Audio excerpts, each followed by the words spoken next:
এবার নতুন রূপে আসছে র্যাপিড অ্যাকশন ব্যাটালিয়ন র্যাব।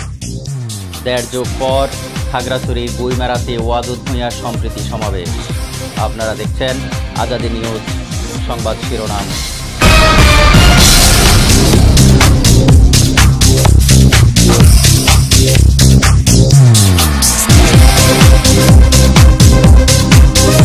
এবার বিস্তারিত। নতুন রূপে আসছে র্যাপিড অ্যাকশন ব্যাটালিয়ন র্যাব। এ বাহিনীর নাম, লোগো ও পোশাক পরিবর্তনের পরিকল্পনা করা হয়েছে। শুধু তাই নয়, এই আইনের খসড়া তৈরি করা হচ্ছে। বর্তমানে এই বাহিনীর জন্য আলাদা কোনো আইন নেই। এটি পরিচালিত হয় পুলিশ অধ্যাদেশ অনুসারে। র্যাবের মহাপরিচালক AKM শহীদুল রহমান সম্প্রতি বলেছেন, আমরা এই বাহিনীর নাম, নিয়ম ও পোশাক পরিবর্তন সহ সংস্কারের পদক্ষেপ নিয়েছি। বাহিনীর জন্য নতুন আইন প্রণয়নের উদ্যোগও নেওয়া হয়েছে, যা খসড়া পর্যায়ে রয়েছে। এদিকে মানবাধিকার কর্মীরা বলছেন, র্যাব রাখারই কোনো যৌক্তিকতা নেই। র্যাবকে বিলুপ্ত করে দেওয়া উচিত। আবার কেউ বলছেন, সংস্কার করে আইনি কাঠামোর মধ্যে রেখে র্যাবকে পরিচালনা করা যেতে পারে। বিএনপি ক্ষমতায় থাকাকালীন 2004 সালে এলিট ফোর্স র্যাব গঠন করা হয়। উদ্দেশ্য ছিল সন্ত্রাসবাদ ও সংঘবদ্ধ অপরাধ দমন করা। কিন্তু আওয়ামী লীগ সরকার ক্ষমতায় আসার পর বিগত 15 বছর এই বাহিনীর বেপরোয়া কর্মকাণ্ড নিয়ে দেশে বিদেশে চরম সমালোচনার তৈরি হয়। গুম, বিচার বহির্ভূত হত্যাকাণ্ড সহ নানা অভিযোগ ওঠে বাহিনীটির বিরুদ্ধে। এই অবস্থায় 2021 সালে মার্কিন যুক্তরাষ্ট্র র্যাবের শীর্ষ কর্মকর্তাদের বিরুদ্ধে নিষেধাজ্ঞা আরোপ করে। নারায়ণগঞ্জের 7 খুন মামলা থেকে শুরু করে কক্সবাজারের কথিত বন্দুকযুদ্ধে কাউন্সিলর একরামুল হকের নিহত হওয়া পর্যন্ত বহু বিতর্কিত ঘটনায় এই বাহিনীটির খ্যাতিকে নষ্ট করেছে। এমন প্রেক্ষাপটে বিভিন্ন মানবাধিকার সংস্থা ও বিশেষজ্ঞরা র্যাব সংস্কারের দাবি জানিয়ে আসছিলেন। বৈষম্য বিরোধী ছাত্র জনতার আন্দোলনে আওয়ামী লীগ সরকারের পতনের পর এই দাবি আরও জোরালো হয়। এদিকে গত 27শে আগস্ট গুম সংক্রান্ত কমিশন গঠন করে সরকার। এই কমিশনের কাছে 2009 সালের 6 জানুয়ারি থেকে 2024 সালের 5 আগস্ট পর্যন্ত সময়ে গুমের ঘটনার অভিযোগ জানানোর সুযোগ ছিল। 15 অক্টোবর থেকে 30 অক্টোবর পর্যন্ত কমিশনে 1600 গুমের অভিযোগ জানিয়েছেন ভুক্তভোগীরা।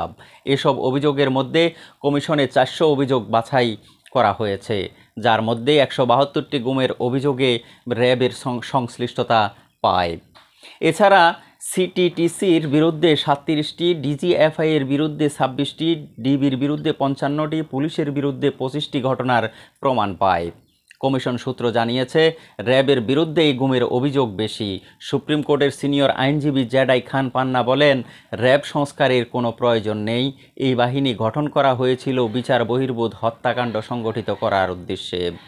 এই বাহিনী এখন বিলুপ্ত করে দেওয়া উচিত। আইন শৃঙ্খলা রক্ষায় পুলিশই যথেষ্ট বলে মনে করেন তিনি। আইন ও সালিশ কেন্দ্রের এক পরিসংখ্যানে দেখা গেছে, 2015 থেকে 2023 সাল পর্যন্ত 9 বছরে 467টি কথিত বন্দুকযুদ্ধে র্যাব সরাসরি জড়িত ছিল। র্যাবের লিগ্যাল মিডিয়া উইংয়ের commander lieutenant colonel Munim Ferdous বলেন, বাহিনীটির নাম, পোশাক এমনকি নিয়ম কানুনেরও পরিবর্তন এবং সংস্কারের উদ্যোগ নেওয়া হয়েছে। এতদিন র্যাব পুলিশ অধ্যাদেশের মাধ্যমে পরিচালিত হতো, ছিল না কোনো আইন। এখন র্যাবের জন্য একটি নতুন আইন প্রণয়নেরও উদ্যোগ নেওয়া হচ্ছে। র্যাবের একটি সূত্র জানায়, নতুন আইনের খসড়ায় বাহিনীর প্রশাসনিক ও অপারেশনাল কার্যক্রম, নিয়োগ, পদায়ন ও শৃঙ্খলা নিয়ন্ত্রণের জন্য নতুন বিধান অন্তর্ভুক্ত করা হবে। এই আইনে প্রতিরোধমূলক ব্যবস্থা, আসামি গ্রেপ্তার ও অপরাধ তদন্তের ক্ষমতাও প্রণয়ন করা হবে। দেড় যুগ পর খাগড়াছড়ির গুইমারাতে ওয়াদুদ ভূঁইয়ার সম্প্রীতি সমাবেশ। পাহাড়ি বাঙালির মধ্যে পারস্পরিক বিশ্বাস, সুসম্পর্ক ও সম্প্রীতির বন্ধন গড়ে তোলার আহ্বান।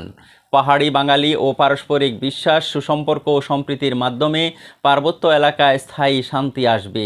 সকলে মিলেমিশে সম্প্রীতির বন্ধনে আবদ্ধ থাকতে উন্নয়ন হবে।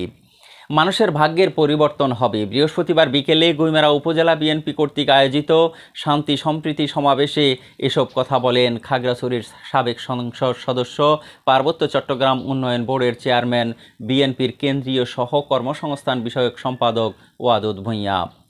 প্রায় দেড় যুগ পর ওয়াদুদ ভূঁইয়ার গুইমারায় আগমন উপলক্ষে শান্তি সম্প্রীতি সমাবেশের আয়োজন করে উপজেলা বিএনপি।